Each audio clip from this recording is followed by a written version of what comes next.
She walked into school every morning with the same three things: a torn bag, an empty stomach, and a dream she dared not speak out loud. While other children laughed and played, she sat quietly at the back, afraid to breathe too loudly. The teachers saw her, but they never really saw her. They saw her poverty, her silence, her unwashed uniform, and they judged her for it.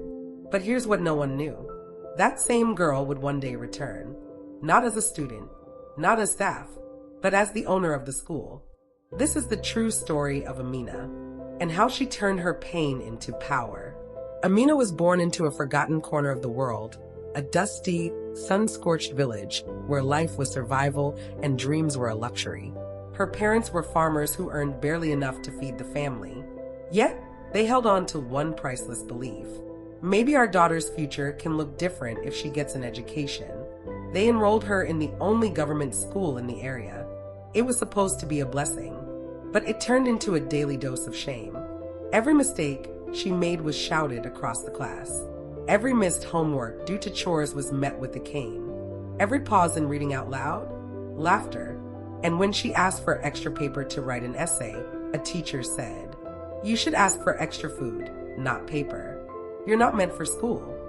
She tried to shrink herself, to disappear, to become invisible in the very place that was meant to open her eyes. But somewhere deep inside her, something refused to die. Hope. Hope doesn't need food. Hope doesn't need a full pencil case. It just needs space to breathe. At 12 years old, she made a decision. They will never decide who I become. From then on, she studied like her life depended on it. Because it did.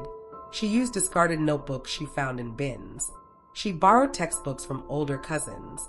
She memorized pages by whispering them over and over while carrying water jugs on her head. Some nights, she slept with her head on an open book.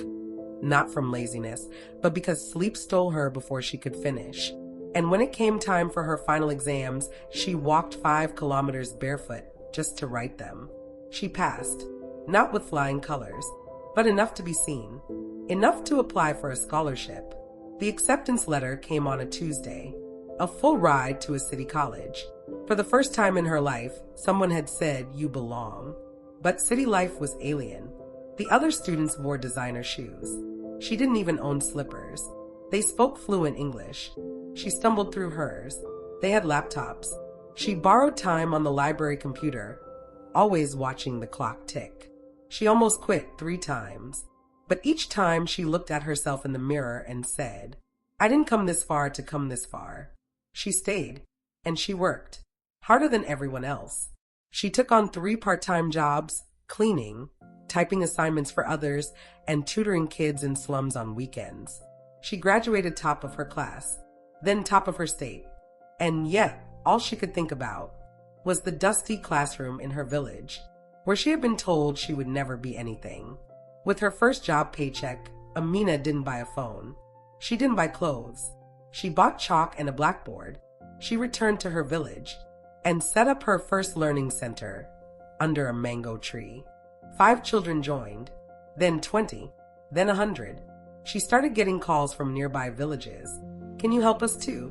She founded a nonprofit, then registered a school, then another.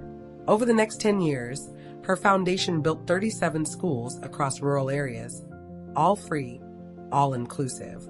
Children got free books, uniforms, and hot meals. Girls who were once told to stay home were now topping exams. She trained teachers not just to teach, but to care. To see every student not for who they were, but for who they could become. Then one day, fate came full circle.